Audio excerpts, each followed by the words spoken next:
Bienvenido al Habituallamiento, tu podcast de referencia donde podrás aprender sobre nutrición, entrenamiento, biomecánica y todo lo relacionado con la última actualidad del ciclismo en general y con los mejores profesionales.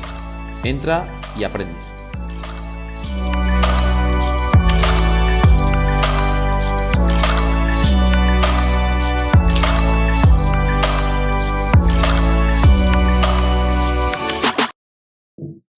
Muy buenas a todos y bienvenidos una vez más a un capítulo que sin duda para nosotros es una total novedad. Por supuesto, daros las gracias a todos los asistentes que estéis aquí en un nuevo podcast de El Habituallamiento y, como no, saludar a mis compañeros y amigos, David Barranco, Javier Sola, Chema Ácedas, Raúl Cerdán. Muy buenas a todos.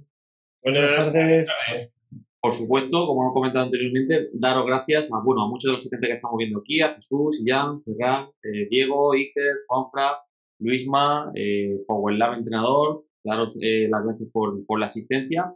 Y bueno, la temática del podcast que queríamos comentar hoy a continuación va a ir en torno a la temática del análisis de datos, en concreto las preguntas que nos habéis hecho a raíz del hilo que mencionó mi compañero Raúl Cerdán en Facebook. Tenemos que decir que nos hemos encontrado muchas preguntas que no tienen nada que ver con el análisis de datos. O sea, era muy cómico como Raúl cada 2 por 3 preguntaba, oye, ¿y la pregunta de datos dónde está? O sea, obviamente entendemos que tenemos mucha curiosidad, pero hoy vamos a hablar específicamente de la duda que haya en torno a la temática de análisis de datos de ese hilo y también, si Raúl no tiene nada en contra, podremos contestar también algunas dudas en directo, creo, que aprovechando que tenemos este foro vía chat, que se puedan plantear aquí para los asistentes del podcast en directo. Así que, bueno, no tenemos un guión todavía totalmente limitado o sobre todo estructurado, pero bueno, vamos a empezar si quieres con la parte de Facebook. Raúl, cuéntanos. Vale, pues mira, empezamos. Oye, y también un poco vamos a contar nuestra película, ¿no? De qué datos analizamos, qué datos no, un poco que la gente, como nos llaman los de los datos, ¿no? Que nos dicen uno los frikis de los datos. Los frikis de los datos. Oye, a nuestro querido Jordi Reñé, que nos lo comentó de manera cariñosa y que nosotros, por supuesto, no lo tomamos de manera cariñosa. Sí, con todo el cariño. Creo que es importante también entender que la gente, aunque nos vea dentro de la parte de análisis y tal, muchos de nuestros deportistas nos lo pueden decir, seguramente si están por aquí, que nos pueden confirmar que cuando hay un problema nos lo comunican y la comunicación es importante. Podemos tener mucho análisis de datos, pero obviamente tenemos que llevar la parcela de la comunicación y lo tenemos que llevar todo por delante, obviamente sin quitar ninguna cosa. Así que vamos por ello.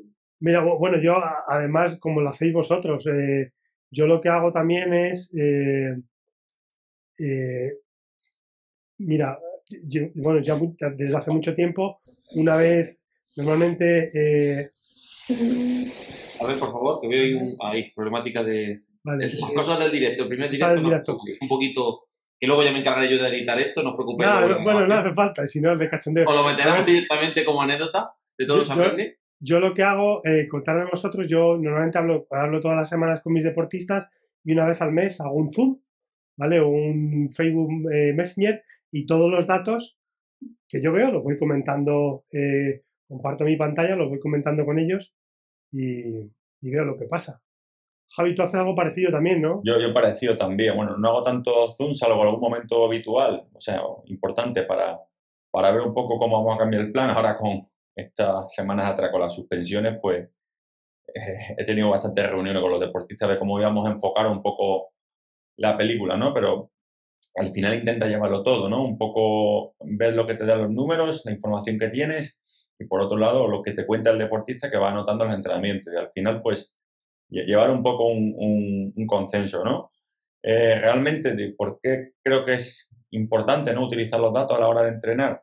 Yo llevo como entrenador ya más de 10 años. Al principio no había nada, o sea, no teníamos ninguna información y mandabas tu plan de entrenamiento, ¿no? Incluso, claro, no había ni Training Peaks, ni Garmin Connect, ni nada. Algunos sí tenían algunos polars que te permitían descargar archivos y se lo mandaba al entrenador y lo subías en el sistema Polar Trainer y otros no tenían nada. La única manera que había era confiar en que el deportista supuestamente hiciera el trabajo que tú le habías mandado y, entre comillas, iba un poco a ciegas, ¿no? Hacías tu plan anual, ¿no? Y ibas siguiendo los pasos hasta llegar al objetivo. Entonces, ya hoy en día, con la cantidad de información que podemos tener, pues sí podemos monitorizar muy bien cómo va evolucionando el rendimiento, ¿no? Con distintas métricas. Y al final, según evolucionan esas, pues te ayuda un poquito o sea, nos ayudan a apoyarnos a tomar las decisiones un poco mejor. Esa esa es la idea. Claro, al final tienes los datos con las métricas que hay y luego, por otro lado, lo que te va contando el deportista es buena información, así como yo suelo funcionar con los míos. Bueno, ¿os acordáis también? Yo empecé también con el tema del Strava, ¿vale? Hace 7, 8 años, les cogía a los deportistas y tenía su Strava y miraba el Strava, a ver si habían hecho las cosas bien. Y después lo que monitorizaba yo era cuando solo entrenábamos con pulso, pues tenía varios circuitos de 8 minutos, 7 minutos, y ahí hacía pruebas de vez en cuando con el pulso, veíamos lo que tardaba, hacíamos como era porque no hubiese problemas de viento, hacíamos para un lado y para otro y hacía ahí un poco los test y evaluaba cómo iba mejorando, si hacía menos tiempo con el mismo pulso o menor, pues suponíamos que iba mejorando. ¿Cómo lo hacéis vosotros? Bueno, yo, por ejemplo, como lo he vivido en mis propias carnes, hace 23 o 24 años que seguí mi primer plan de entrenamiento, que fue lo que me, digamos, despertó el interés a posteriori para estudiar. Se podría decir que trabajas no a ciegas, pero sí por lo menos si lo has vivido en tus propias carnes, sabes más o menos en función del perfil también del ciclista, aprovechando pues a lo mejor épocas de vacaciones, que está más descansado y sabes cómo tienes que programar, pero no tiene nada que ver con el análisis de datos. O sea, Actual, evidentemente. Ha cambiado muchísimo la película. Es que es brutal. O sea, yo me he pegado hoy toda la mañana que tenía que haber estado entrenando, pero mira, he cambiado por la tarde y ha llovido y me he tenido que quedar en casa y me he tirado toda la mañana analizando datos y haciendo mala sangre también, porque no hay que decirlo. Porque luego ¿Por muchas qué? veces ¿Por qué? gente, porque no entiendo, hay gente que paga y no sé para qué paga un entrenador. Evidentemente no tiene nada que ver con un profesional o alguien que se lo está tomando muy en serio. Pero le mandas a alguien hoy, por ejemplo, un test de V2 más de 5 minutos y ves que te lo hace y no aparece por ningún sitio el potenciómetro y dice que es que se le había acabado la pila y lo ha hecho a pulso. Eso no vale para nada. Ah, bueno, vale. La semana y es que... Vale para poco, no para nada. Algo Claro, para algo valdrá. la semana y ves que te hace, por ejemplo, un trabajo de HIIT y lo mismo, te lo hace un día por pulso, otro día por pulsaciones y vas haciendo, pues no, ya hago muy mala sangre, pues porque esto me lo tomo muy en serio y, joder, trabajas con idea de que la gente Ayudar y mejorar a la gente, claro. tenga resultados y luego estás tú detrás también, ¿sabes lo que te quiero decir? Es una gozada, hay gente que se implica que es una gozada, pero hay otros no. Yo contacto no tengo tan directo como vosotros, sí que cuando ya llevo mucho tiempo y conozco al personal muy bien, entonces sí que ya, incluso con algunos he llegado a hacer amistad, pero es peligroso también. ¿Sabes lo que te quiero decir? Hay gente que... Es que eres muy famoso, Chema, tú eres muy famoso. No, hay gente que le da igual que sea viernes, que sea sábado por la noche, que sea cualquier hora, estás mirando el tiempo que han cambiado las previsiones que había, cámbiame el entrenamiento una vez, 2 veces, 3 veces en un mismo día. ¿Sabes lo que te quiero decir? Sí, sí, sí. Yo al final lo que dice Chema a lo que vamos, que esto es la pataleta de... Perdón. Es la pataleta del día. Vamos a hablar de los datos. Conociéndote, como te implicas tanto cuando ven que no se toman en serio tu implicación en lo que realmente te molesta. O sea, algo muy mala leche. Al final, digo que el entrenador deportista tiene que ser como casi una relación de pareja, ¿no? Que sí. Tiene que haber cierta complicidad entre las dos personas y claro, si tú ves que alguien empieza a pasar un poco, pues te sientes ofendido, ¿no? Y tú dices, oye, que estoy dedicando aquí tiempo, ¿no? Y no... Claro. No estás... Y es eso, vas cogiendo... Pues el análisis de datos pues te permite, coges a una persona, programas, miras toda la semana, miras a ver qué ha evolucionado, si ha mejorado en algo que tú, por ejemplo, has programado un bloque para V2 más, porque ves que no tenía un porcentaje muy cercano al FTP, al V2 más, o por ejemplo yo ahora que las competiciones están muy a la distancia, lo que decís de levantar el pie, yo por ejemplo con alguno que quiere dar el salto a competir, pues estoy intentando mejorarle su FRC. Entonces es un buen momento para inflarlo a trabajo de FRC sin tener piedad, porque no hay competiciones, y ver si realmente su fisiología lo permite. Y luego ya veremos a ver qué hacemos con las competiciones. Doc, ¿tú cómo lo haces, lo de la análisis de datos? Bueno, yo voy bastante en vuestra línea. Yo tengo contacto todas las semanas con todos, lo que pasa que sí que es o más por llamada o por WhatsApp. Y luego a lo largo de la semana, pues si veo alguna cosa rara o algo que no me cuadra mucho, sí que intento ver incluso durante la semana, ¿no? Pues ver, no sé, si ha pasado algo, si, pues yo que sé, a veces ves un par de días en rojo y rápidamente, pues llamas, preguntas a ver qué ha podido pasar. Y bueno, pues puede ser que se haya olvidado el Garmin, que no haya subido los entrenamientos, etcétera, etcétera, etcétera.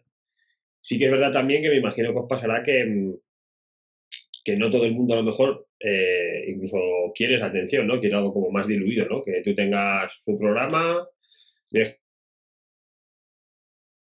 gente con la que... necesita más feedback, más comunicación. Sí, hay otra gente que necesita que le pongas el programa, ya lo tienes, alguna duda, no todo bien, y en realidad yo, o sea, no es que no me guste eso, sí que me gusta tener mucha comunicación con los deportistas, pero me siento un poco raro a veces con eso, ¿no? Porque no sé si es que o no le está gustando o tal, bueno, pues de vez en cuando el feedback al final no es malo, ¿no? Pero bueno, sí que me gusta que haya una comunicación fluida por ambas partes y y lo que decía Chema, ¿no? Más allá de regañar o enfadarte, yo cuando no hay esa comunicación prefiero cortar la relación porque considero que no se valora a lo mejor lo suficiente el tiempo y no quiero que luego digan, pues mira, es que, o sea, yo prefiero que esto sea claro por ambas partes y ya está. Y con lo que decís referencia a análisis de datos, que sí, que nos sirve para pues lo que decís, ¿no? De tomar decisiones. Perdonadme si me toco el cuello, pero es que me he levantado aquí con una pelota hoy, que no sé ni, vamos, no puedo casi ni mantenerme con la cabeza arriba. Bueno, que el tema de análisis de datos está claro que sirve pues para prever, para conocer lo que está pasando, etcétera, etcétera, etcétera.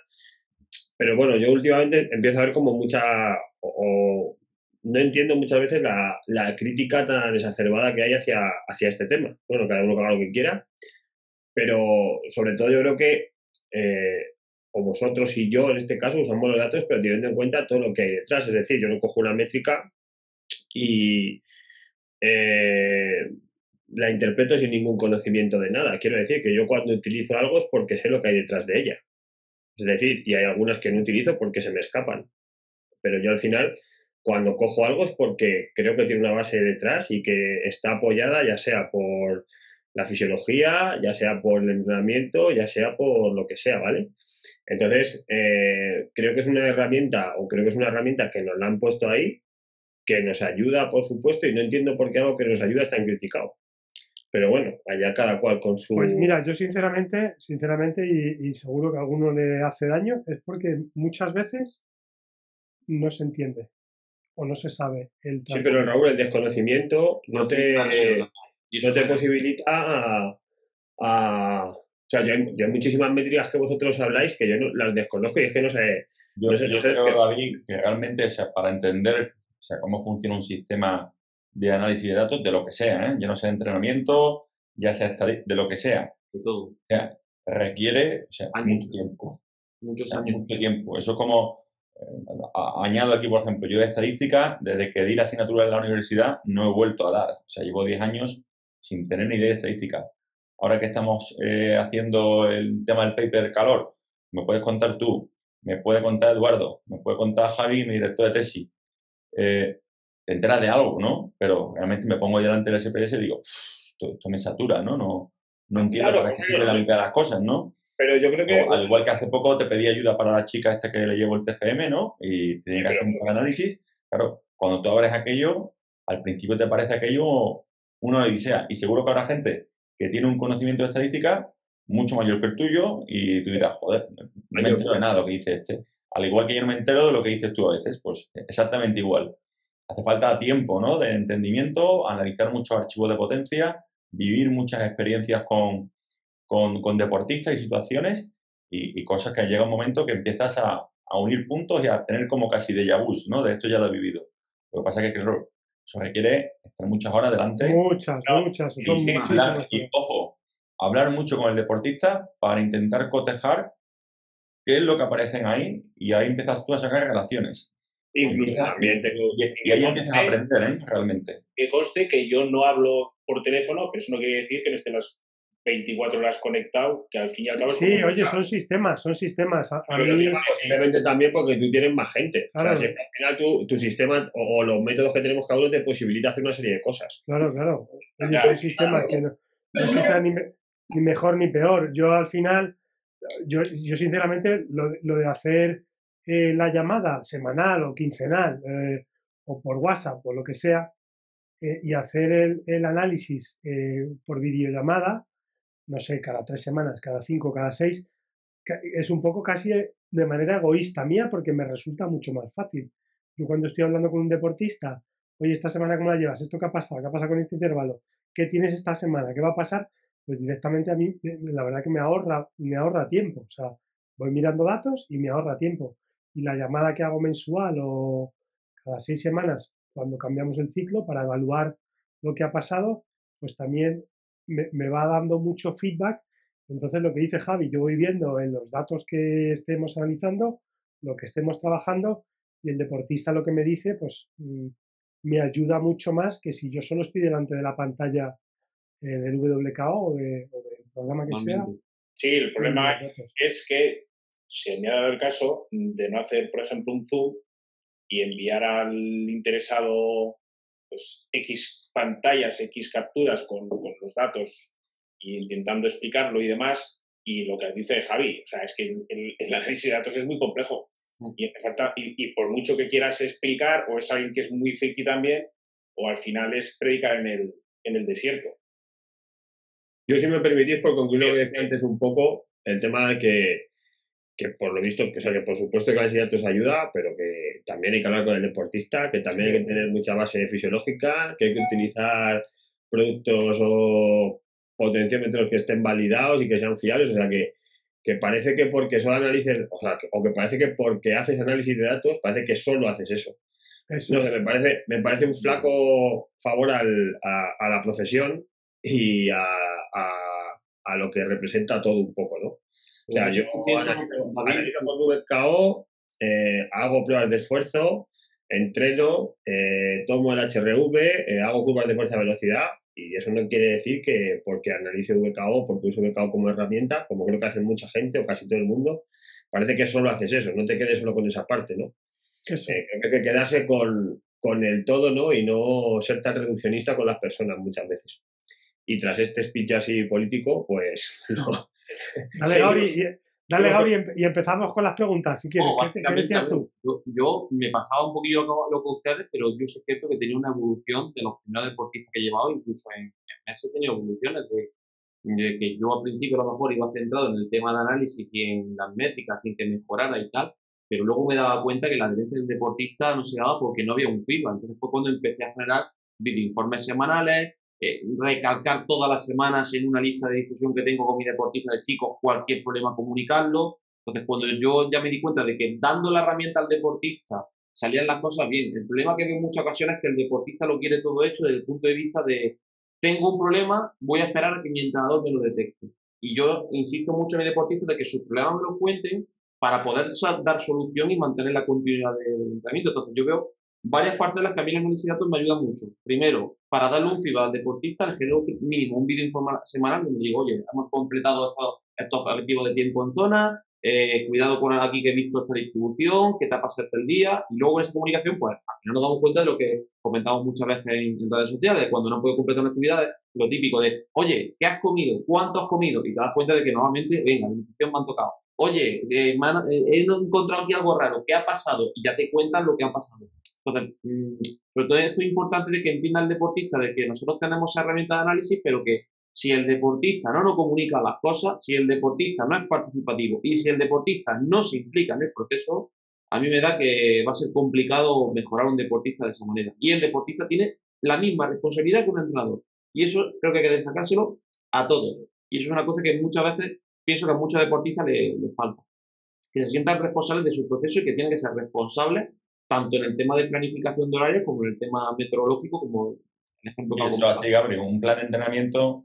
Me saluda aquí a mi amigo Rafa Morán, que le tengo mucho aprecio, que os recomiendo una cosa, un libro que ha hecho hace poco de superación personal, y él me contaba, decía, hay algunos deportistas que quieren un plan de entrenamiento para ponerlo en la nevera, ¿no? Pero decía que eso no era entrenar como tal, que entrenar era un proceso bidireccional, ¿no? Deportista, de compartir cosas.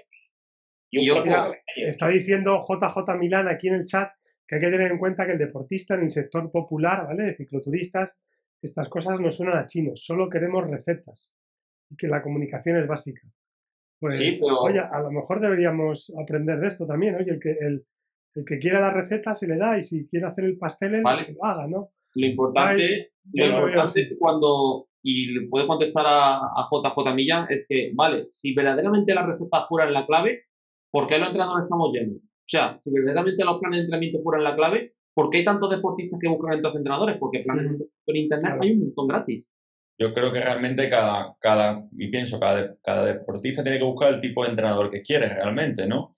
Habrá deportistas que no quieran que haya un análisis, habrá otros que quieran, como decía mi amigo Rafa Bonal, la receta de la nevera, Por y supuesto. otros que quieran el saber por qué se hacen las cosas, ¿no? Y por qué... La historia está en que yo pienso que la clave está en... 4 pesetas tampoco.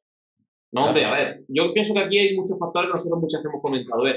¿Cuál es la clave? Tengo que identificar cuál es la necesidad de mi ciclista. ¿Qué quiere un ciclista? ¿Solo un plan o quiere un plan más la palmadita en la espalda que es el feedback? Porque muchos deportistas quieren el apoyo de una persona que te diga, lo estás haciendo bien o lo estás haciendo mal, que eso nos lo encontramos todos. Yo, cuando veo un deportista que ya me está diciendo, oye, ¿cómo es esta semana? Oye, ¿cómo? Ya te está dando información de que este tío necesita feedback porque quiere un refuerzo o que le pega un castigo porque no lo ha hecho bien y en consecuencia quiero que aprenda para que vaya mejorando eso. Entonces, no es que sea negativo un plan o un entrenador o algo, la historia está en que el ciclista tiene que tener claro qué es lo que quiere. Porque si tú me dices que luego quiero un plan, pero luego me estás pidiendo explicaciones de feedback de todo lo que hago, entonces tú lo que no quieres es el plan, tú lo que quieres es el asesoramiento de un profesional que te explique las cosas. Que ahí está la historia. Y eso Bueno, hay que tener en cuenta varias cosas. Mira, tengo aquí a mi querido amigo Diego. Estamos ahora liados con el Torque Effectiveness y el Pedal Smoothness.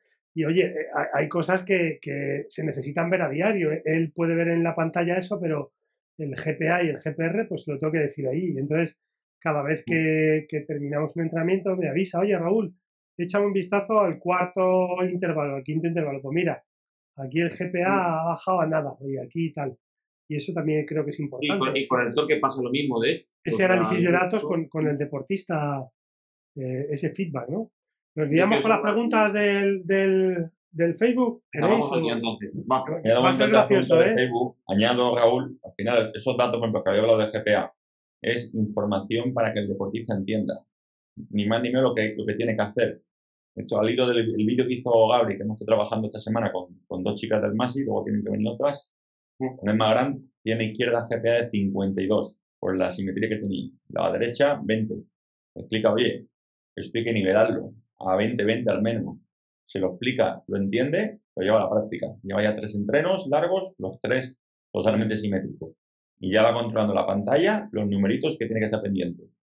Al final, esa información hay que trasladársela al deportista y que sea útil para el deportista y que lo puedan aplicar, ¿vale? Esa es la clave un poco, ya sea para biomecánica, ya sea para entrenamiento o para nutrición también, evidentemente. Mirad, empezamos con las preguntas. Una pregunta, bueno, fácil, difícil. Con datos, ¿cómo se mide la resistencia a la fatiga? A ver, yo he aprendido esto de Javi. Yo hago cada cierto tiempo, no muy frecuentemente, pero a lo mejor mínimo una vez al año, un test de un P5 y un P10 tras 2.000 kilojulios para cicloturistas y tras 3.000 a los profesionales, ¿vale? Veo el porcentaje de pérdida del P10 y el P5 tras 2.000, 2.500 o 3.000, depende también de un poco del nivel y de...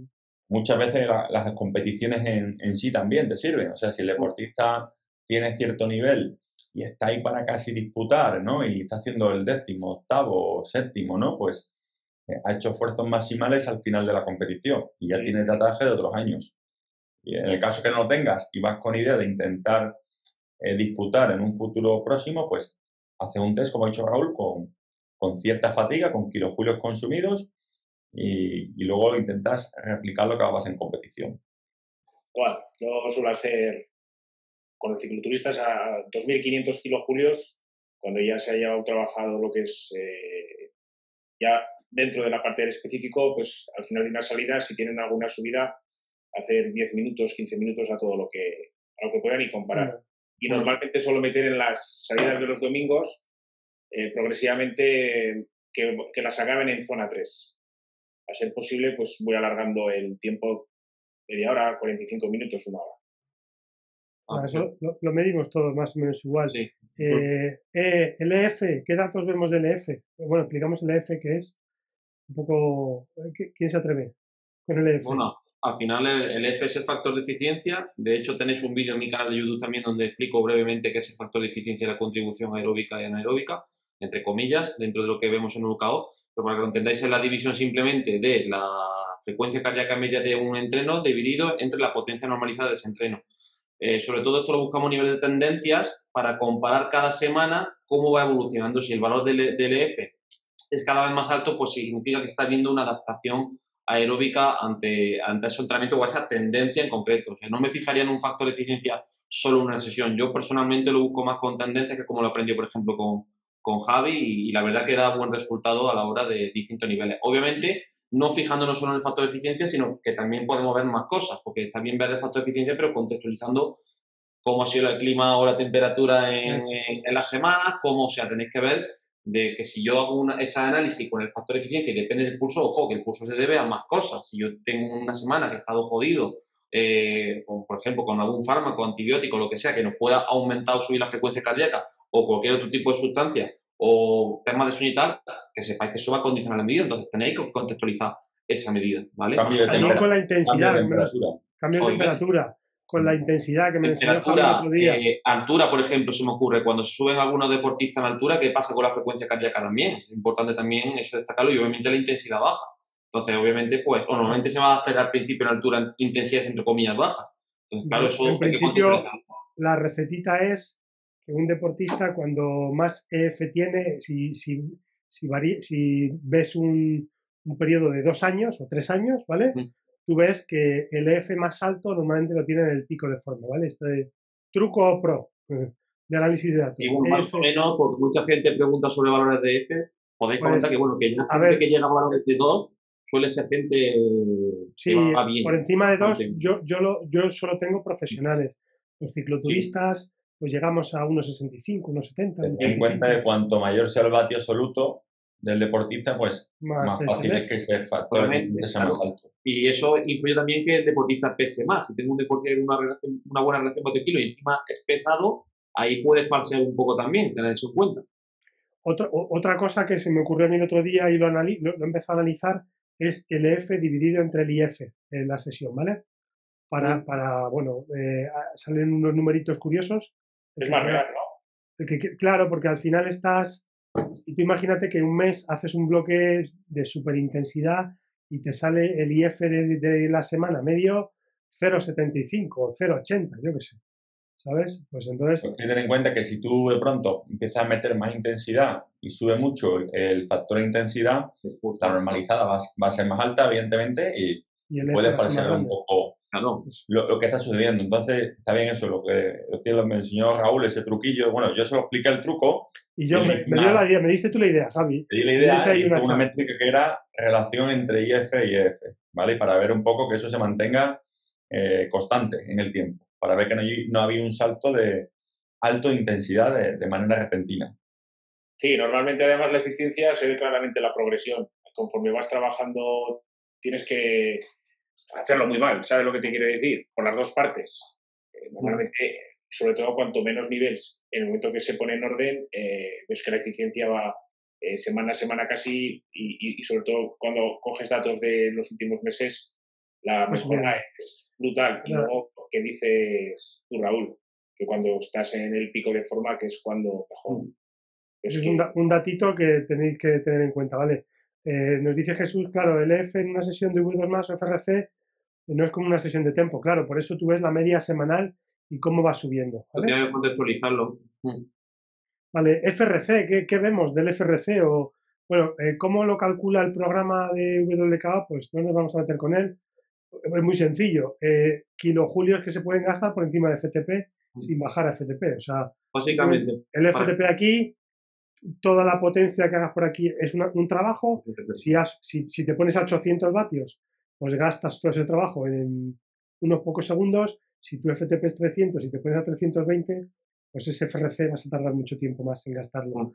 Es un numerito que nos dice un poco la tipología del deportista. Poco FRC, pues poca capacidad anaeróbica, poco tiempo pueden estar por encima, mucho FRC, pues tipo sprinter. Valores normales que veo yo, poco por debajo de 15, normal entre 15 y 20, a ver, y por Más encima de 25 pues ya vemos tíos fuertotes con las patas muy gordas, sprinters. No sé vosotros qué decís.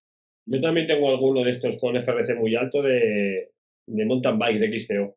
Sí, también. Por ejemplo, que se ven valores. Veo pista, o sea, gente al final de velocidad, el componente de FRC en ciclocross, de hecho, vamos, el FRC tiene que ser enorme. Eso gente de rally, eliminator, en pista, tanto velocistas como algunos fondistas, incluso que hacen scratch o hacen puntos, también lo tienen elevado, es el perfil un poco.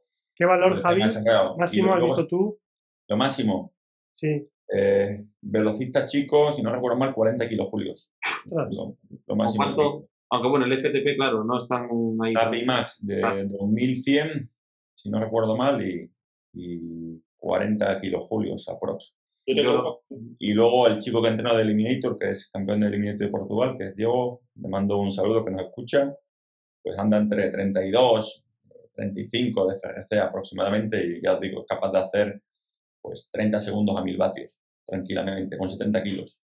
Yo llevo uno con 34, ya va a tener, ahora está en 31, y además con un FTP muy alto. Ya ha dicho que es un perfil, si se trabaja para carretera, y bueno, porque está en 5,6 vatios kilo en FTP, y sprint en Pimax tiene 1300.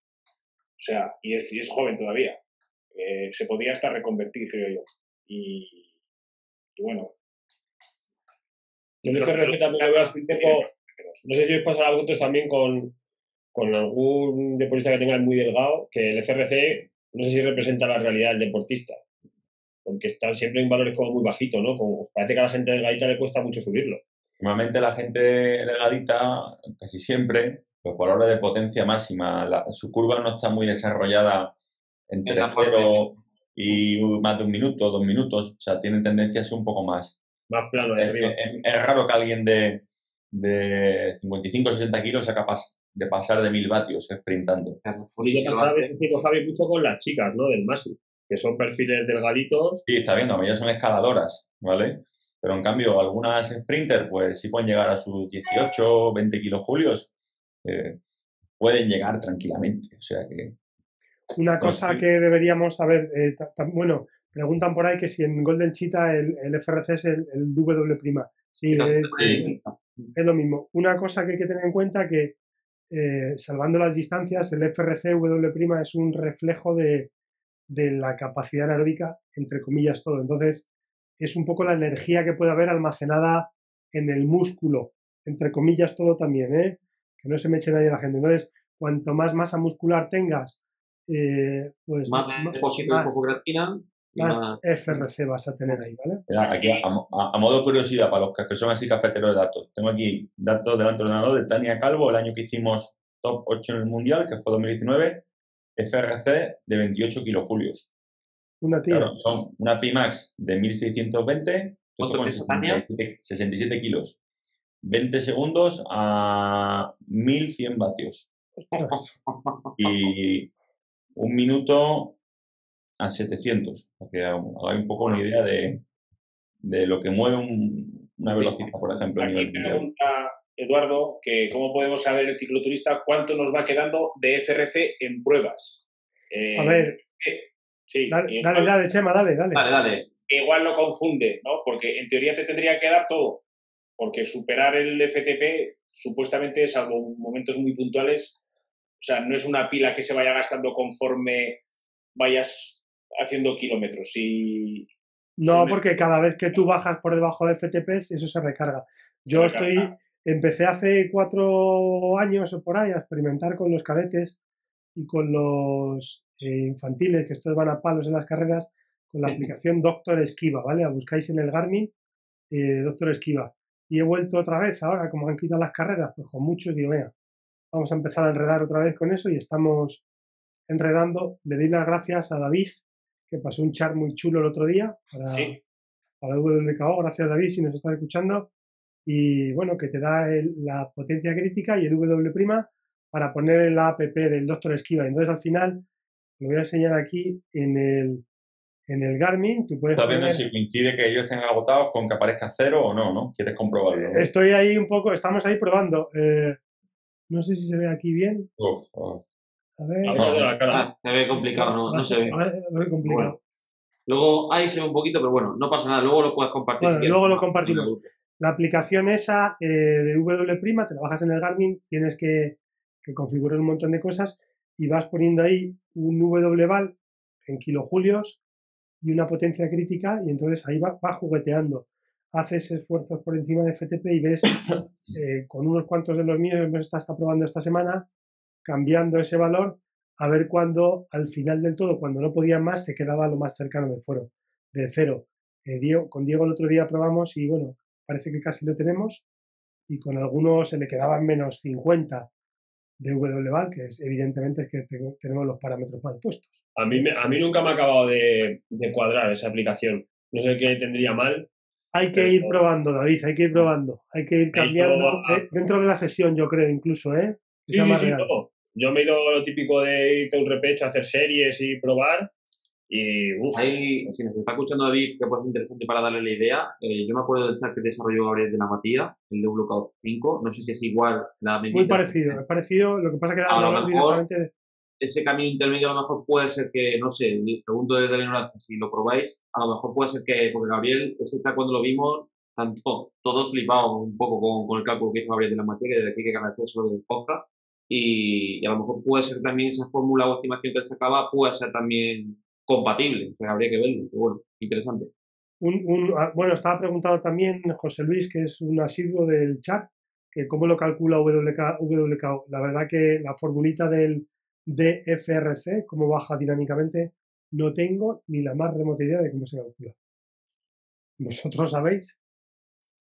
Claro, la fórmula como tal es sencilla, en el sentido de si son los 1 kilojulio, ¿vale? Es 1 julio por segundo, según la intensidad que estás produciendo en vatios, ¿vale? Y el tiempo que lo sostiene, pues se vacía. Así se va descantando, vale. O sea, no, ni más ni menos. Ten en cuenta que un vatio es 1 julio por segundo. Si empiezas con 24 kilojulios llenos, pues si estás haciendo 400 vatios, son 400 julios segundo por el tiempo que mantengas la exposición, ¿vale?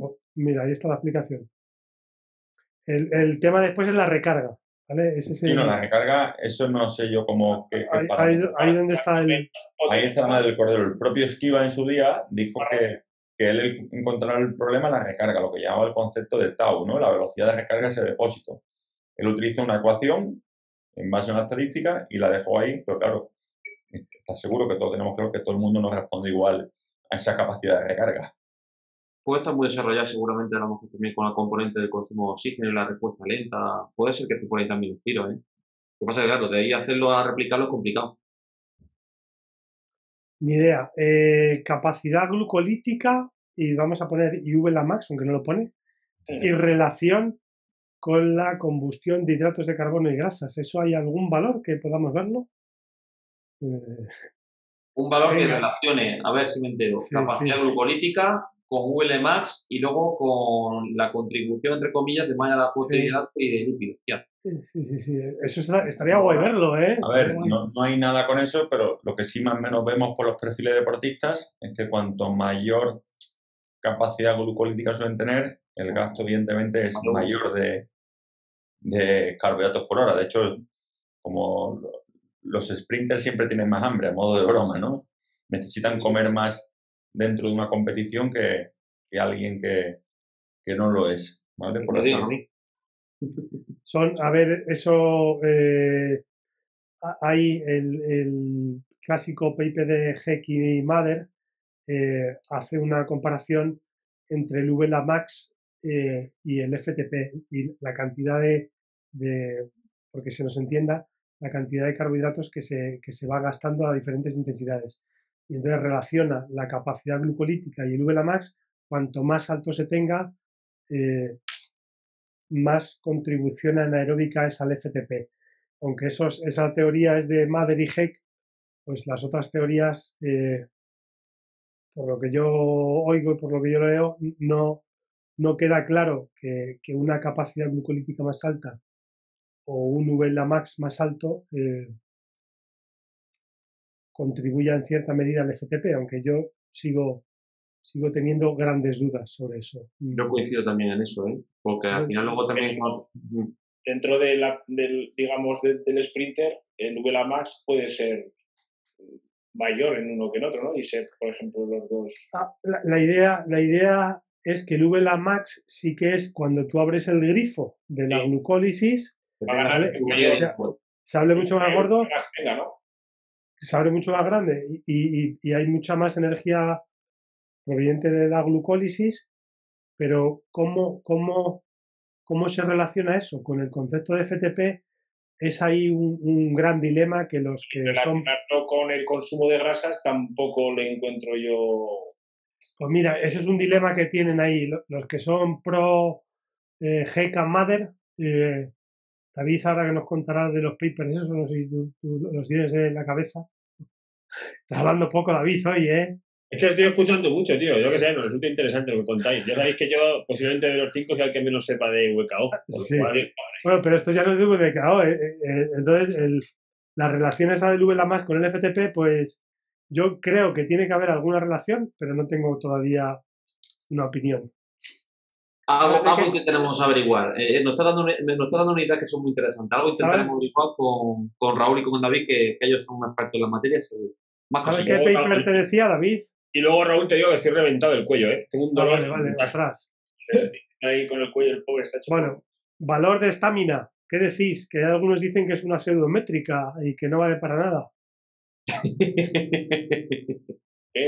Bueno, a ver, el concepto que de aquí yo aprendí también de Javi en su momento con los primeros webinars que se hacían de VLOCKOUT 4, no es más que la pérdida de pendiente que se genera en la curva de potencia después del valor del FTP, y te puede dar una idea de la resistencia a la fatiga del deportista, ¿vale? Entonces, entender que cuando yo paso ese punto de FTP en mi curva de potencia, si decae más mi curva, implica porque no puedo mantener potencia a largo plazo, y eso obviamente pues se relaciona con la resistencia a la fatiga. Entonces, deportistas que tengan mayor capacidad de mantener potencia después de esos valores, pues van a tener mejores valores de resistencia a la fatiga a priori. Y estamina, el valor de estamina. Y el valor de estamina va a ser más alto, efectivamente. Para las PDBs, por ejemplo, pues es fundamental que tenga una estamina pues, alta, que se calcula, me parece, con la media de las 2, 3 y 4 horas, ¿no? Si no me equivoco. Efectivamente, se coge el punto de... atletas de larga distancia, una métrica también de mayor o menor predictor de éxito, en ese sentido. Claro, es que, por todo ejemplo... todo lo que sea ultradistancia, la estamina te da una muy buena idea. De larga, donde tienes que mantener la potencia más alta sostenible. Imaginaros, para un larga distancia, un Ironman, mi objetivo, hacer 30 de media, 6 horas de prueba, tengo que ser capaz de mantener 6 horas la potencia lo más estable posible. Pues claro, cuanto más tenga yo desarrollada esa estamina, mayor capacidad voy a tener para... Ejemplo que os pongo yo también de otro caso que tengo, Mario, que fue campeón de España de ultra 12 horas, Master 50, él tiene un FTP de 420 vatios, pero claro, luego llega y te hace 3 horas perfectamente a 3.30 y 3.40. 3 horas. El problema de esa métrica es que tenerla actualizada es compleja, porque a veces hay que pedir al deportista que haga 4 horas a un ritmo alto de caña. Claro. Muchas veces, hasta que no llega a las primeras competiciones, no se completa. No tienes esa información útil y relevante. ¿Vale? Datos buenos de estamina o datos buenos para ultradistancia, Javi. Yo veo en algunos cerca de 90, tengo yo alguna, es difícil de ver, y malos, pues yo creo que a partir de por debajo de 70 habría que trabajarlos si son pruebas de una hora, dijésemos, ¿no? Por ahí, ¿no? ¿Estáis de acuerdo con eso? Entonces, ultradistancia de triatlón de larga, 83, 84, es frecuente ver esos números. David, ¿tú qué valores ves? Pues yo, gente que compite sub-23 profesional, de 80 para arriba, 80, 85. Y luego aquí tengo la duda de si la gente que a lo mejor tiene menos nivel, la estamina está baja porque no hacen esos esfuerzos largos. O sea, si eso realmente refleja la realidad del deportista. Es que ahí está el problema. Muchas veces quieres mandar algún intervalo de 1 hora para elevar, digamos, la media y ¿dónde encuentras el tramo? Y bueno, eso es, ¿dónde mandas a alguien a hacer 2 horas mantenidas? Y no hablemos ahora confinados, ¿sabes lo que te quiero decir? que esa es otra. ¿Podríamos hablar de datos, de análisis de datos para cicloturistas y para profesionales? Que estamos ahora un poco con esto. ¿Qué pensáis? ¿En qué sentido te refieres? A ver, por ejemplo, el dato de estamina para un cicloturista, que no haga quebrantahuesos ni nada, un cicloturista que entrenamos por salud, pues a lo mejor sí es relevante totalmente, ¿no? Yo creo que es un valor o sea, bueno, cualquier métrica es relevante. Está claro, cuanto mejor la tengas, mejor, seas lo que seas, yo creo. Entonces, lo que pasa es que sí que es verdad que hace 4 horas, por ejemplo, David, si tú eres capaz de no explotar por el camino y eres capaz de estar 4 horas estable. Eso es. O si eres capaz de tener una PIMA más alta, pues mejor te la no por ahí. Es relevante a su nivel, es decir, para el cicloturista serán 4 horas a 2,5 vatios kilos, y en mi caso, si quiero hacerme 40 huesos para pasármelo bien, y un profesional tendrá que tener 4 horas a 4,5 o 4,6 vatios kilos. Eso es. Yo creo que las métricas son válidas para todos. Está claro que habrá algunos con los que tendrás que mirar con mucha precisión más y con otros un poco menos, pero que yo lo que os digo, yo estoy muy de acuerdo con lo que dice Chema, además, que está claro que los que compiten la estamina sí que refleja su realidad y que si ves que la tienen 75 o sub-23, pues que tienen que trabajarla. Pero yo el tema de, pues eso, gente que plantea una marcha y que entrena mucho con la grupeta y que le cuesta salir solo, pues ese valor de 70, 72 que puedes ver refleja su realidad, pues no lo creo. ¿Sabes qué es para mí la receta que decía antes misma, me parece, a nivel cicloturista? Que en esto de pruebas de fondo tengo muchísima experiencia porque he hecho infinidad. Cuando mejores resultados has tenido es cuando más volumen has podido meter en la época clave. Que has participado en más marchas, que has hecho entrenamientos. Yo me acuerdo que me iba una vez a la semana o cada 15 días a hacerme la quebrantahuesos, por ejemplo. Tenía disponibilidad, pero es que para asimilar eso, aparte de estar muy bien entrenado, porque si no, no lo asimilas, hay que dar recuperación, hay que comer muy bien y ahí está. Cuanto más volumen metes y eres capaz de asimilarlo, y eso lleva su proceso, o sea, no puedes pasar de 0 a 100. Y cuando vas, por ejemplo, con la grupeta los domingos, que yo he ido con gente de muchísimo nivel hace años, cuando, digamos, me lo tomaba más en plan cicloturista, que el primer domingo te dejaban a los 10 kilómetros, vas pasando etapas y llega un año, ojo, un año, que esto no es un año de un mes para otro. Y pasan 2-3 años y vas tirando tú de esa grupeta que te dejaba atrás a los 10 kilómetros.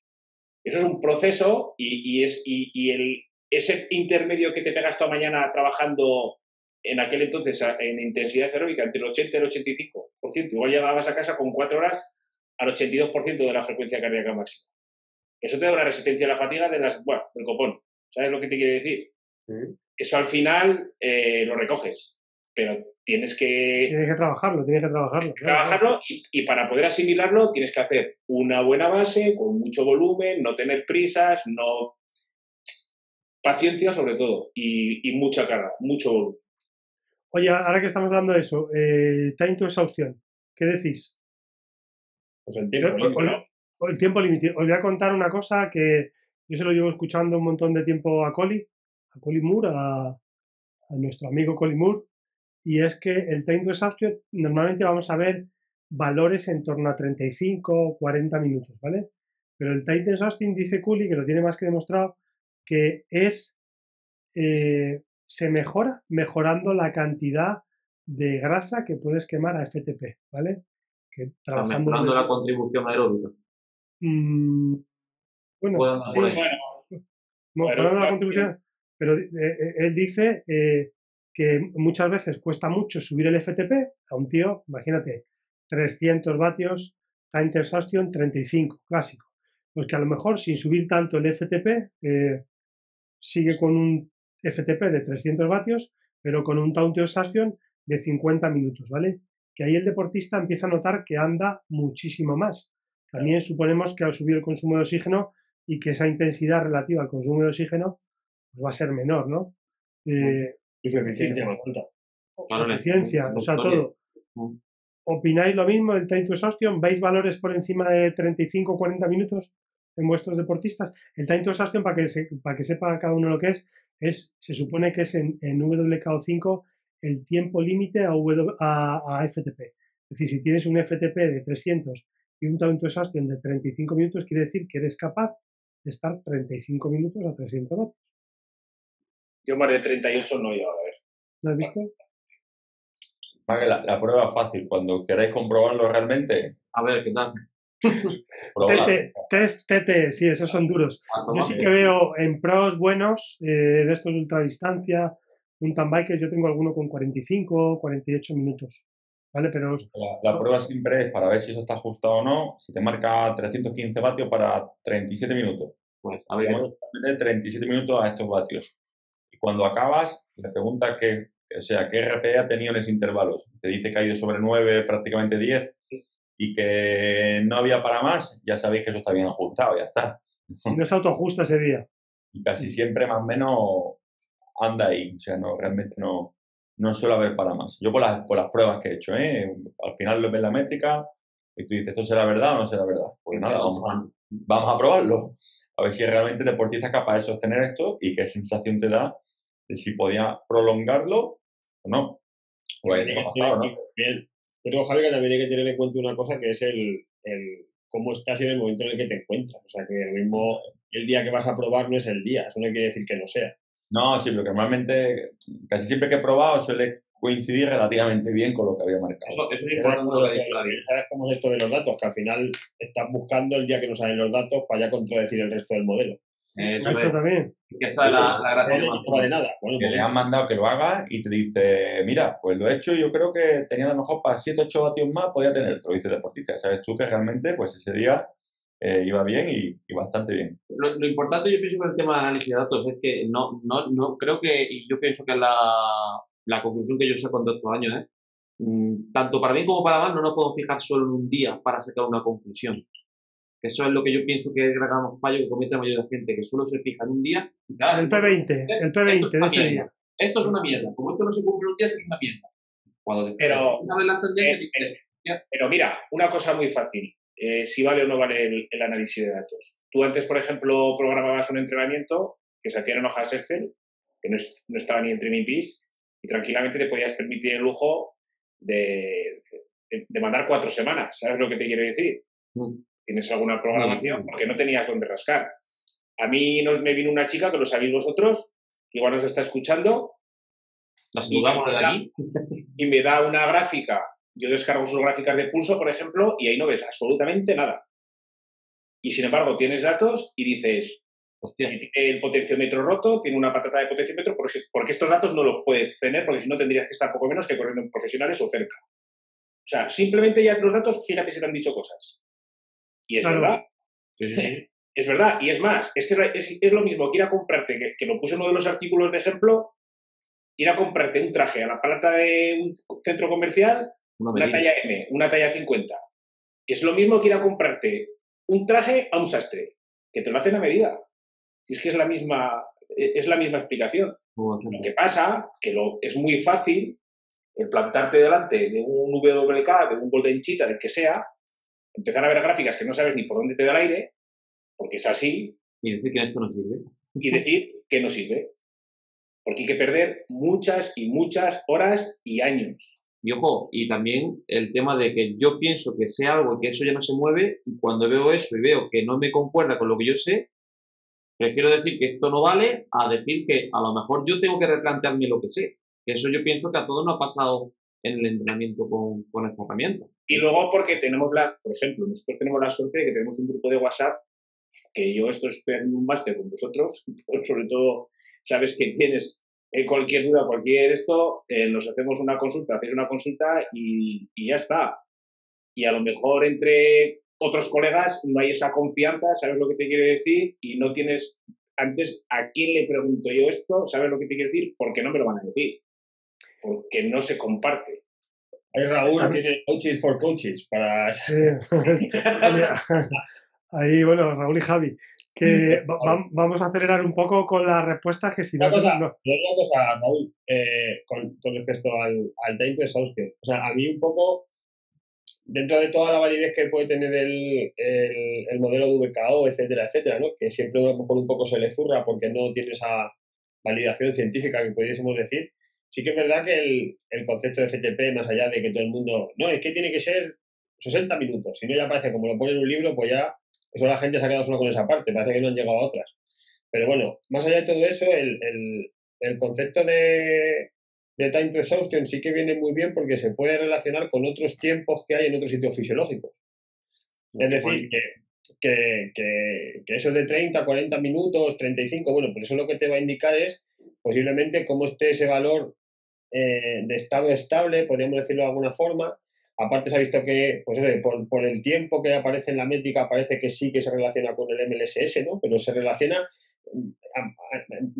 en cuanto a la fisiología, porque los estudios se ha visto que en MLSS se puede estar alrededor de ese tiempo también, ¿no?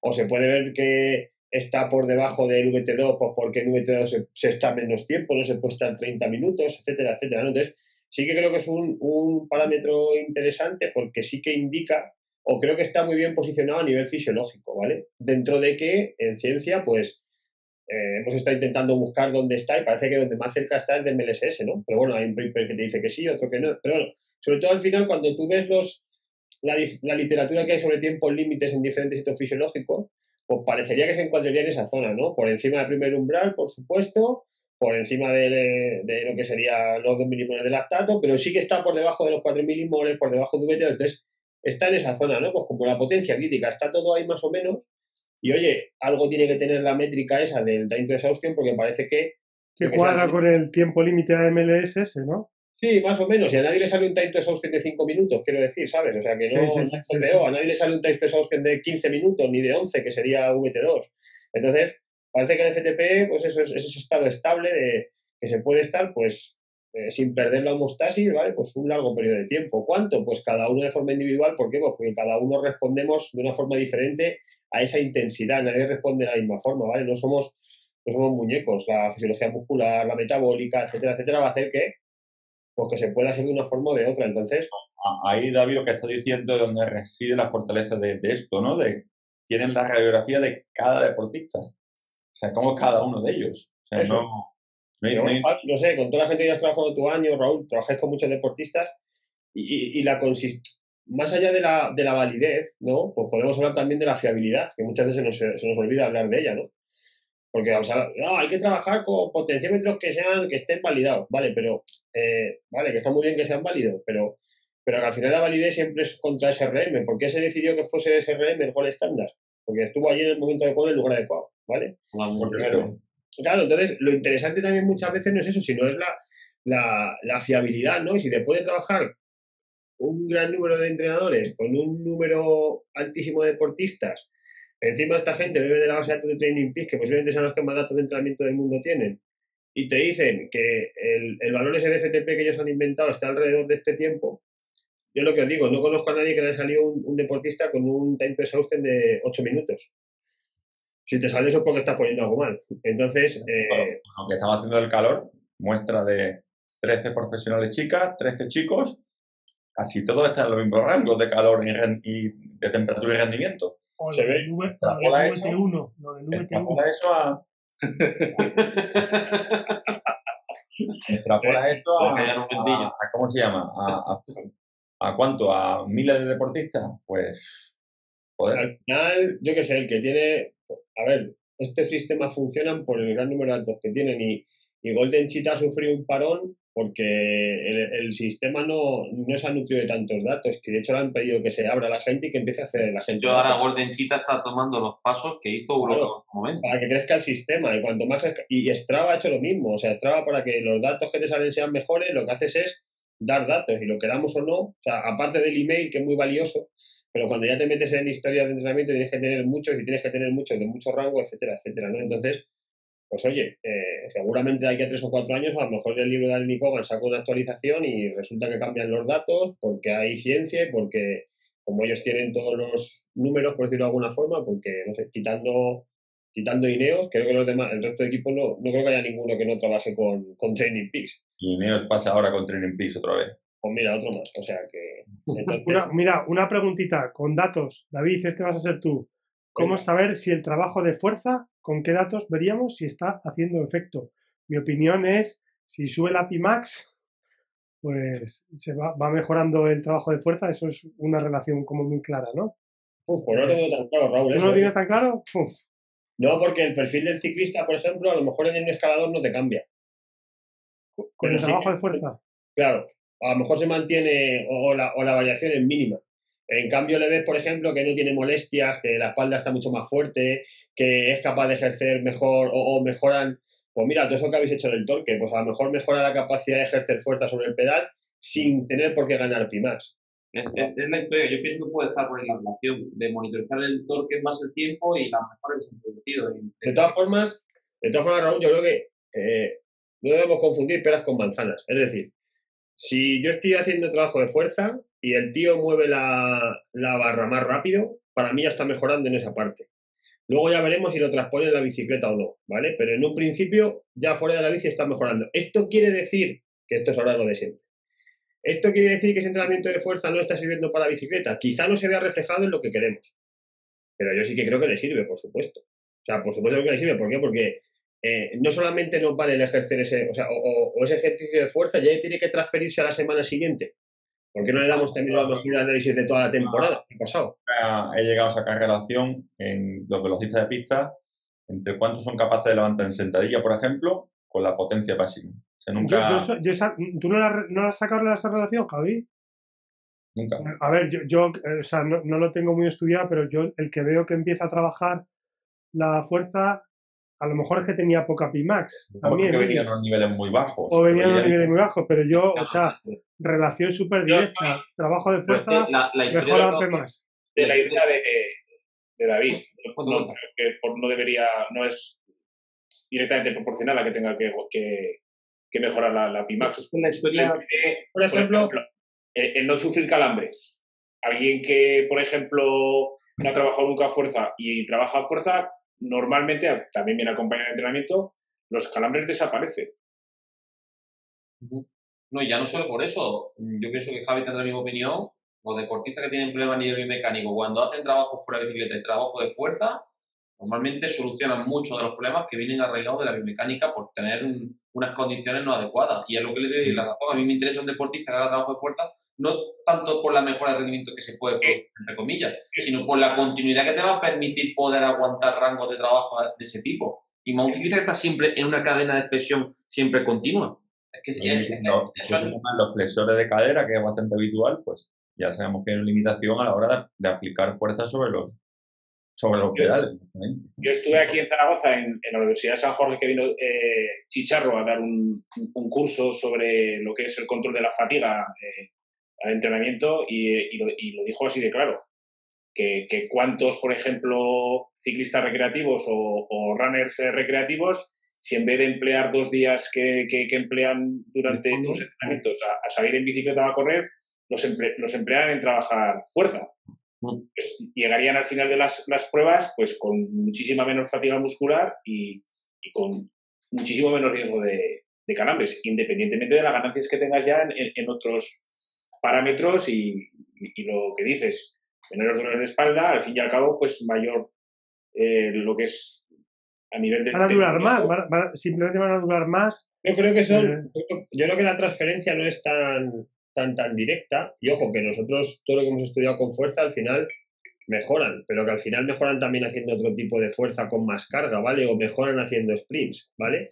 Lo que sí hay que tener en cuenta es que yo creo que son mejoras más a un medio-largo plazo. Eso es. Es decir, ver qué ocurre cuando te pones en la cabra, si mantienes mejor la postura, ver qué te ocurre cuando acabas un día y no te tienen que... O sea, vas a una vuelta con ciclistas, algunos se bajan de la bici que parece que se tienen que bajar por partes.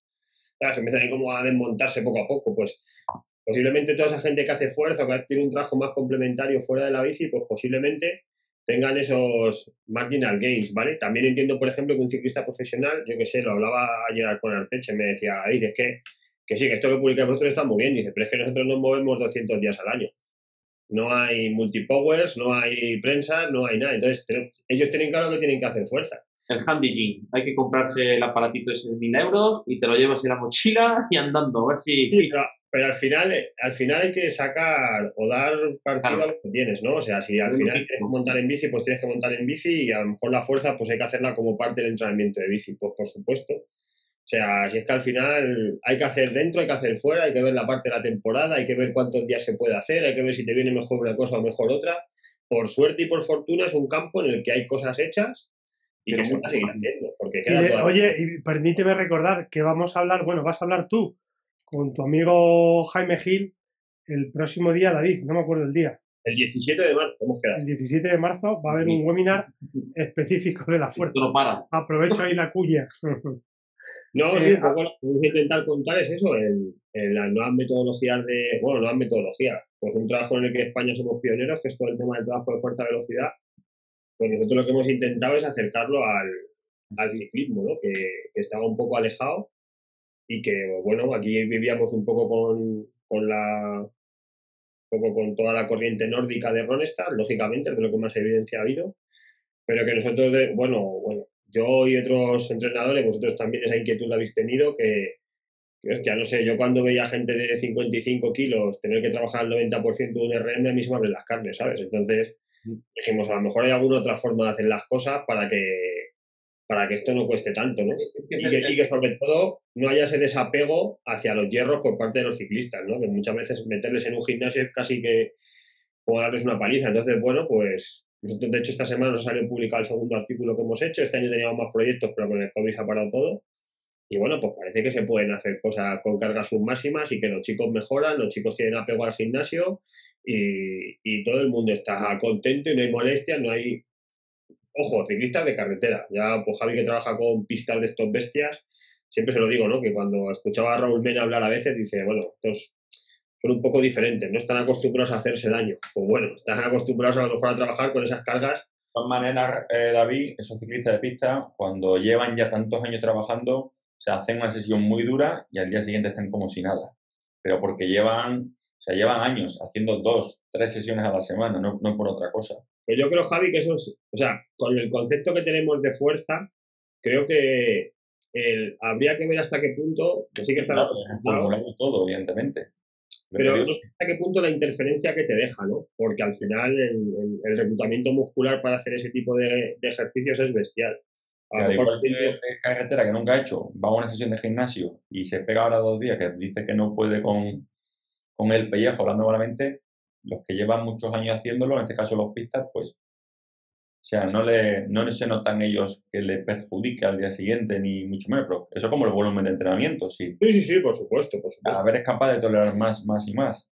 Está claro. Nosotros un poco, bueno, la apuesta es, y de hecho este año no vamos a poder publicar nada, pero sí que lo hemos hecho con los chicos de la madrileña, es el mantener la carga de 1 metro por segundo como carga estable, y lo que hacemos es subir la carga en base a la velocidad, o sea, no tanto el RM, que bueno, que esto no es algo nuestro, esto viene de Vadillo y de colaboradores que lo han hecho durante muchos años, para que están centrados en otra tipología de deportistas, ¿vale? Entonces, bueno, nosotros hemos tenido la suerte de coger todo ese conocimiento que hay aquí en España y lo hemos llevado al ciclismo, ¿no? Bueno, pues parece que funciona. Y una de las cosas que, por ejemplo, hay que comprobar es ver si todo ese tipo de entrenamiento, hablando de la eficiencia, hace que sean más eficientes, que yo estoy bastante convencido de que puede ser, ¿vale? Es lo típico de meter en un tío a hacerle un test de consumo de oxígeno y estoy seguro que si le ponemos a trabajar en torno al 80% del V2 más, su eficiencia va a ser más alta después del entrenamiento de fuerza. Y por eso también es importante, Raúl, lo que decíamos, ¿no? Que a lo mejor en la PEMAN no se ve reflejada y tenemos que irnos a otros marcadores más a lo mejor de carga interna en vez de carga externa, ¿no? Y bueno, pues yo creo que puede ir más en esa línea, ¿no? Pero bueno,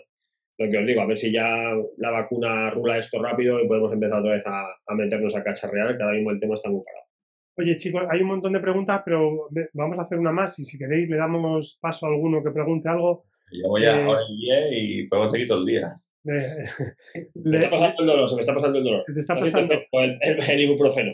Mira, una pregunta que me parece, bueno, la voy a reformular yo, pero de datos, hablamos de datos, porcentajes de los umbrales, ¿vale?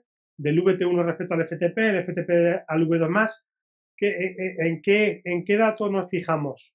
¿En qué dato nos fijamos? Cuando alguien está relativamente en buena forma, el umbral primero con respecto al segundo, 10-15% de diferencia, si 10 mejor, evidentemente, y el segundo más respecto al consumo, o sea, si no hablamos más cerca, ¿no? Hablamos del segundo umbral. Si puede estar cerca del 90% aprox, es que ya el sujeto está muy, muy desarrollado, ¿vale? Para los que utilizamos los datos, pues el 85-86% del FTP respecto al V2+, la potencia del V2+, y del primer umbral, pues lo más alto posible. no vamos a dar un número ahora, ya lo daremos próximamente, pero en principio lo más alto posible. David, ¿tú eso estás de acuerdo? ¿Umbrales altos? Perdón un momento, que es que me han escrito por WhatsApp, me acaban de decir, bueno, digo así como, acaba de terminar la primera, bueno, el Sport Basket, que están corriendo allí varios cajas, bueno, está corriendo Caja Rural y han ganado, o sea, que han empezado el año. Mira, pues enhorabuena. Acaba de ganar Marc Bestrague y pues nada, que me la acaban de enviar y bueno, como tengo ahí un chico en Caja Rural, pues me está yendo a ver que han llegado un corte ahí de 3 y oye, ganar en el Sport Basket, ojo, que se va muy rápido ayer al principio de año. Pocas bromas. Pues sí. Perdona, Raúl, repite, que me estabas diciendo. Nada, un dato, preguntaban qué datos de los umbrales, qué analizamos. Pues hombre, a ver porcentajes si entre ellos. ¿Cómo? Porcentajes entre los diferentes umbrales, ¿qué datos se pueden analizar? Aproximadamente, a ver, por consumo de oxígeno, el primer umbral, esto viene de Skinner y McKenna, el primer umbral entre el 45 y el 55% más o menos del consumo de oxígeno, y el segundo entre el 80 y bueno, hablan entre el 75 y el 90, entre el 80 y el 90 podría estar el segundo umbral, pero que son parámetros muy entrenables, o sea que dependerá mucho de nuestro estado de forma de dónde suelen andar, digo, sobre el 90% del consumo y entre el primero y el segundo un 10-15% de diferencia. Sí, o sea, yo creo que sí, por ahí pueden andar. Yo sí que digo que deportistas ya viéndolos en forma, el segundo umbral está por encima del 90%, en la mayoría, y el primero pues está rondando entre el 65 y el 70. Yo te puedo decir dos casos que iban uno de ellos a disputar la Vuelta a España, estaba al 87. Y uno que hizo podio en el Tour estaba en el 95. Como caso muy, muy excepcional, porque sin embargo su consumo máximo de oxígeno no era muy alto, o sea, no llegaba a 80. Era un tío muy pequeño. Entonces, depende. Y cicloturistas, pues yo, por ejemplo, que es lo que más trabajo, pues cambia muchísimo. Y muchas veces te da pistas como que tienes que testar, porque no es... Ahora, por ejemplo, con el rollo este del confinamiento, que nos están haciendo test de FTP, pues yo mismo estoy al 88 del consumo máximo de oxígeno. Y eso es porque no lo tengo actualizado. Pero normalmente 84, 85, 86, de ahí no se suele pasar. También os digo que, bueno, habrá que ver ahora mismo, o sea, con el tema de pruebas de esfuerzo y tal, no sé, yo creo que cada vez ya las pruebas de esfuerzo o le metemos un aparataje que nos sirva para luego entrenar o si no es muy complicado. O sea, de hecho, el éxito de los datos es eso, ¿no? Que puedes tener muchos de los determinantes y parámetros que se determinan en un laboratorio y los puedes tener con un potenciómetro. Entonces, bueno, pues eso es una herramienta que está bien, pero que, ojo, si tú sales del laboratorio con unos datos que luego no te sirven para entrenar, cuando solo había pulso, pues ahí vas con eso, pero es que ahora la cosa ha cambiado. Te permite intervenir casi de semana en semana y no esperarte a 3-4 meses a hacerte otra prueba en laboratorio. En 3-4 meses pueden pasar... No sé, en un mes y 2-3 semanas. Aparte que los umbrales, en cuanto empiezas a entrenar de continuidad, reaccionan muy rápido, ¿eh? O sea, la cosa va rápido para arriba, pero bueno, sobre todo y especialmente el primero. El segundo cuesta un poco más, pero el primero, cuando empiezas a darle continuidad, de hecho, o sea, yo siempre he considerado, Chema, que ese es tu secreto. O sea, que lo que haces a la gente es el primer umbral ponérselo súper alto. Y por eso la gente, con eso luego, pues se ve más eficiente, se cansa menos, disfruta más de la bici. ¿Por qué? Porque les has puesto, los que siguen toda la metodología de trabajo que tienes tú, les pones el primer umbral súper alto. Les haces muy eficientes, les haces una base aeróbica muy buena y ya está, que eso entra muy en contra, a lo mejor aquí un poco de polémica, pero entra muy en contraposición con toda esta corriente de el HIIT y todo este tipo de cosas, que sí que está muy bien, pero ¿dónde tenemos aquí? ¿Por qué?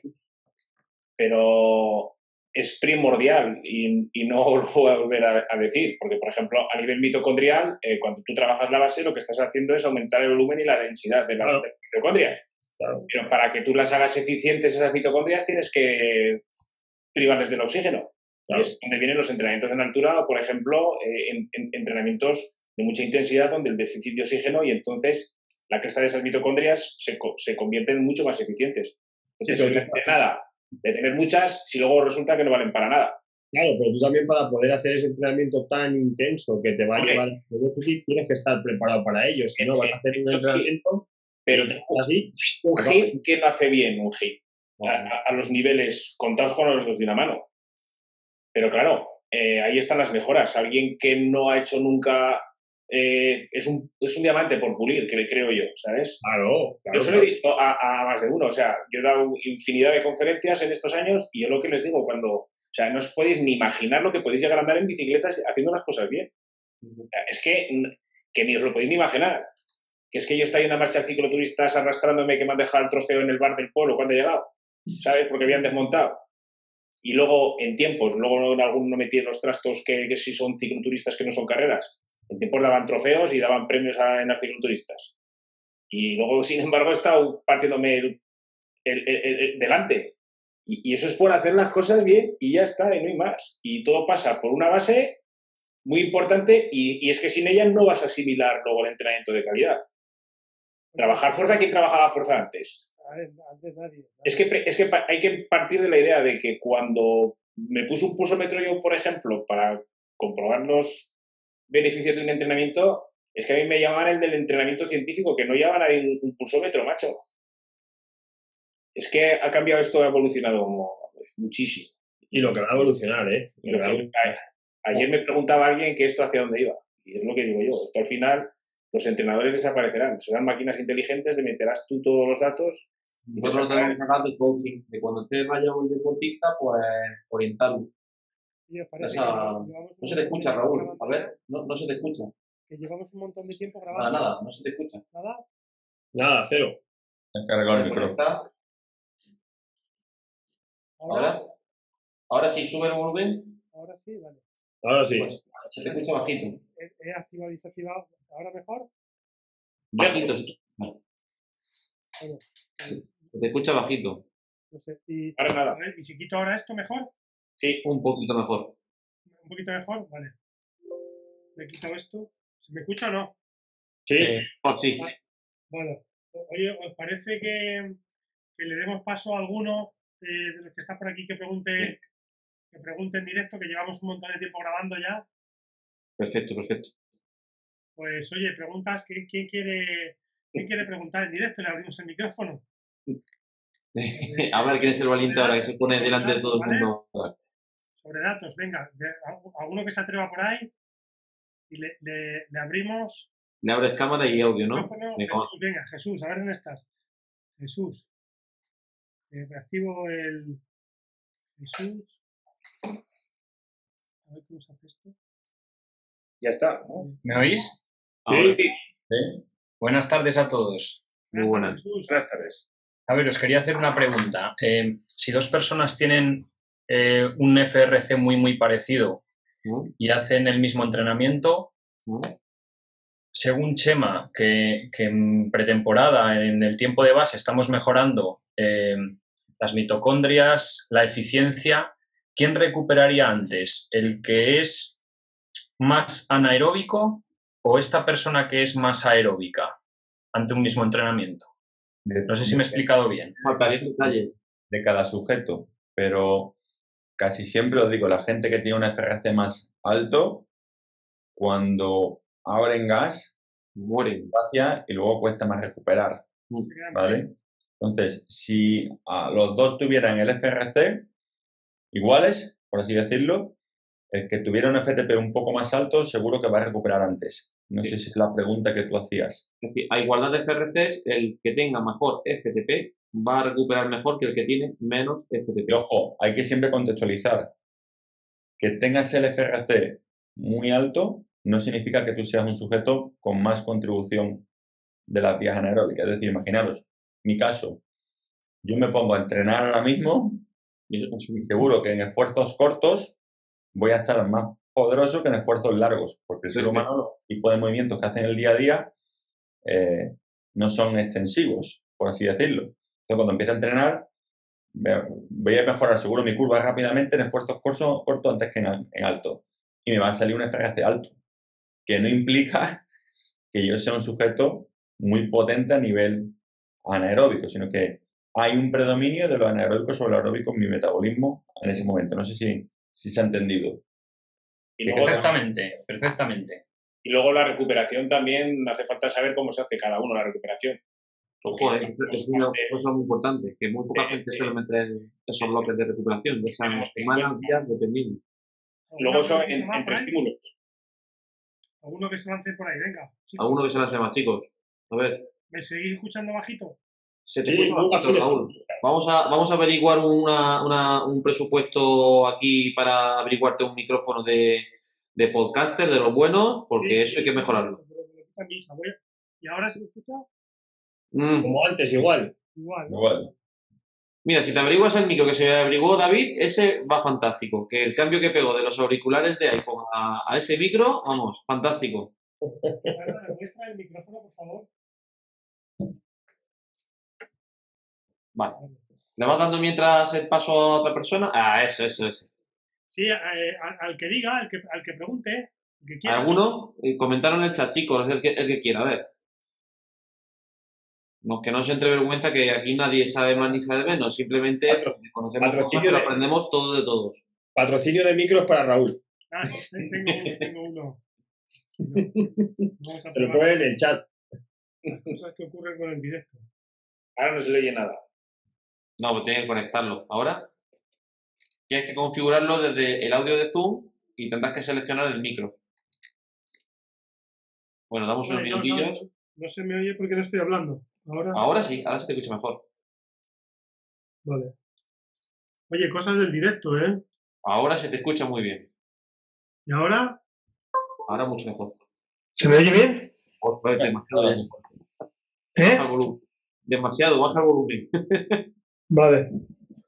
Ahora bien, ¿no? Ahora sí, es que eso es un cambio brutal. Vale, perfecto. Vale. Venga, JJ Milán, te voy a dar voz, ¿vale? Y nos preguntas. Venga. Tiene que estar ya JJ Milán. ¿Hablando?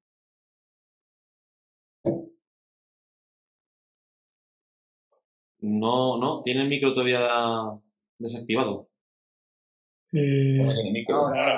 Ahora. Cuéntanos. Bien, era una pregunta sobre el TSS. ¿Creéis que es una medida objetiva o acaba premiando en mayor medida al volumen que a la intensidad? A ver, voy a contestar yo si queréis. Ese es una medida en verdad para un poco cuantificar la carga de entrenamiento. Y es claro que está predominado por el volumen. ¿Por qué en su día se predominaba por el volumen? Porque se entiende que la fatiga es exponencial. Cuanto más tiempo de entreno tú acumulas, mayor repercusión va a tener la fatiga. Para mí realmente el valor que me gusta más tener en cuenta es la relación TSS-hora, ¿vale? Eso me va a decir realmente cuánto cargo de entrenamiento. Yo se lo expliqué un día a Raúl con lo de las cervezas. Cuéntalo. Esa es muy buena. Esa la va a entender la gente. La crítica hacia el TSS es que 2 horas a 0,65, ¿vale? Pueden ser igual que 1 hora a 0,8. Son los mismos TSS, ¿vale? Pero aquí el valor que realmente me gusta fijarme es en el TSS horas. ¿Me explico? Si cojo la calculadora, porque soy muy malo para hacer números, ¿vale? No, explica lo de las cervezas, que eso es perfecto. Pon el ejemplo de la cerveza, que cuando lo explicas así... ¿Cuántas? Sí, pero para que se entienda, si haces, por ejemplo, en 1 hora 80 TSS, 1 hora a 0,8, que no es eso en verdad, es un poco menos, si no recuerdo mal, ¿vale? Y en 2 horas son 80 TSS, ¿vale? Tú divides los 80 TSS entre las 2 horas y sale a 40 TSS en la hora. Y la hora que sale a 80 TSS, pues son 80 TSS la hora. Por lo cual esa sesión ha supuesto más carga la hora 0,8 que las 2 horas en sí a menos intensidad. Es como la cerveza. ¿A ti qué te emborracha más? ¿5 cervezas en 1 hora o 5 cervezas en 2 horas? Probablemente las 5 cervezas en 1 hora. No sé si se entiende el símil. Sí. Pues, eso es buenísimo. A ver, al final es un parámetro más que tienes ahí para ver cuánta carga estamos echando al cubo, ni más ni menos. David, también con RPE, con el SRPE o con lo que te... todo correlaciona muy bien. También os digo, están ahora en los artículos de Banner, se empieza a hablar del TSS kilo y el TSS kilómetro. Yo solo tengo un chart con eso yo, ¿eh? Sí. Yo tengo un chart de todo. Tengo chart TSS hora, TSS kilómetro, kilojulio hora, kilojulio minuto, todo lo que... Pero a partir de esa tesis, David. O sea, a partir de esa tesis tengo Los TSS, ¿cómo es? ¿TSS por kilo, Julio? No. No, TSS kilo. TSS kilo sí. por kilo. Nosotros ahora estamos haciendo cosas ahí, estamos viendo también TSS distancia. O sea, el TSS por kilómetro también viene. El TSS por tiempo es que cuando haces datos o coges datos de competición es más complejo, porque a lo mejor un tío tarda más, pero es que se ha dejado ir. Entonces la intensidad es muy baja y entonces, aunque vaya a más distancia, el TSS tampoco le sube mucho. Entonces, pero vamos, ahora el TSS se está empezando a correlacionar o a poner en relación a otros valores, como el tiempo, la distancia o el peso incluso, ¿vale? Pues mira, estoy mirando, estoy abriendo mi... Bueno, si queréis la última preguntilla, chicos, porque esto ya se nos está yendo de las manos esto ya, ¿eh? ¿Cuánto llevamos? 1 hora y media. Pues oye, yo encantado de hablar de esto, nos podemos quedar aquí toda la tarde, pero ya va siendo hora de cortar el podcast, ¿eh? Una última pregunta y acabamos. Venga, buena la prueba esta de hacerlo en directo, ¿no? ¿Os está gustando? A los asistentes, a aquellos que nos estéis escuchando y viendo.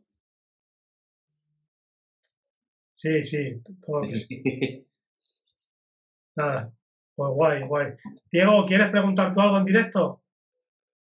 O mira, o Eduardo, oye, no os cortéis, ¿eh? Cualquier cosa, os abrimos el...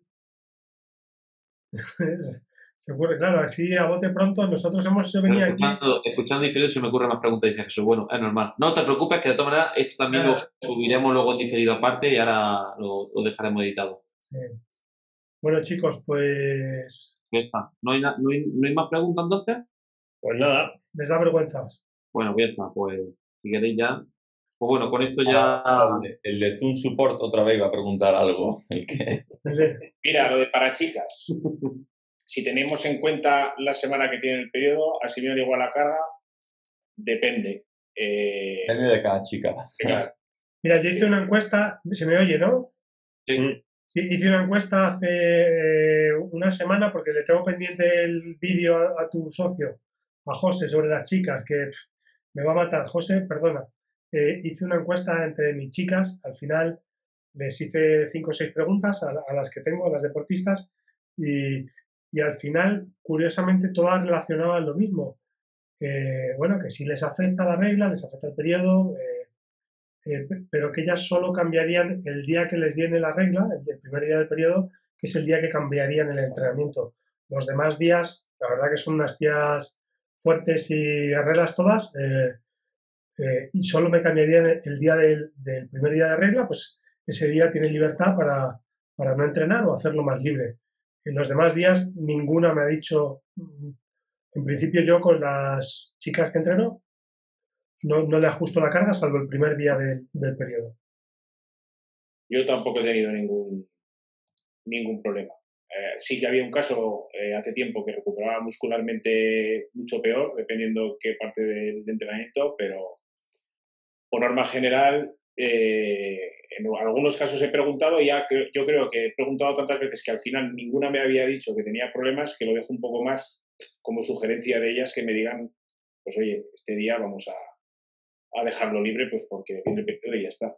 Yo tengo anotado cuando viene, en Training Peaks me lo dejan anotado y comento con la deportista el estado y en base a eso pues se va adaptando en base a esos días, ¿no? Pero yo no he sido como tú, Rol, ese día de que quieren cambiar ese día. Es que yo creo que cada uno responde de forma muy individual. Hay sangrados más grandes, más pequeños, hay más dolorosos y menos dolorosos. Menos regulares, entonces hay más dolor, menos dolor. Entonces ahí ya intento que haya esa comunicación, esa confianza, pues para que me trasladen su cómo se encuentran y en base a eso pues ir adaptando, ¿no? Pues, además en los estudios al final yo prácticamente todos los que he leído sobre chicas te dicen que depende mucho, que la variabilidad entre es muy grande, no hay un patrón fijo. De hecho si, en deportistas es más difícil todavía. De hecho nosotros, por ejemplo, una cosa que nos han publicado ahora con chicas, la intervención era de 6 semanas para que, por lo menos, o la justificación que hemos hecho 6 semanas, es para que por lo menos todas las deportistas, en el caso de que tuviesen un periodo más o menos regular, pasasen únicamente por un ciclo menstrual. Y había algunas que no han pasado en 6 semanas, pues porque viene, va, por las bajadas de peso, etcétera, etcétera, ¿no? Entonces, pues es complejo y en el ciclismo más todavía porque yo creo que ahí, o sea, la presencia de la regla es mucho más difusa a veces, ¿no? Por las cargas de entrenamiento, por los volúmenes, por la intensidad. Entonces, bueno, pues también es cierto que el que más conozco es el ciclismo, ¿no? Todos los deportes se me escapan, pero dentro de ese ajuste es en base a un poco a demanda de la deportista en este caso, porque lo que intento hacer yo. Aquí pregunta una apreciación, que con los consejos de alimentación, Raúl, del último podcast, que se han engordado 3 kilos. Pues eso que no nos ha cogido bien, macho. Sí, pues, no nos ha cogido bien, pues hay que comer encima de la bici. Encima de la bici. Yo, hablando de las chicas antes, ahora, por ejemplo, mi hija es la nutricionista del Fútbol Sala Zaragoza, del femenino, y ha conseguido que a alguna de ellas le venga la regla después de 2 años. Sí, es súper importante. ¿Sabes? Precisamente por llevar una nutrición en condiciones y es para mejor. Efectivamente.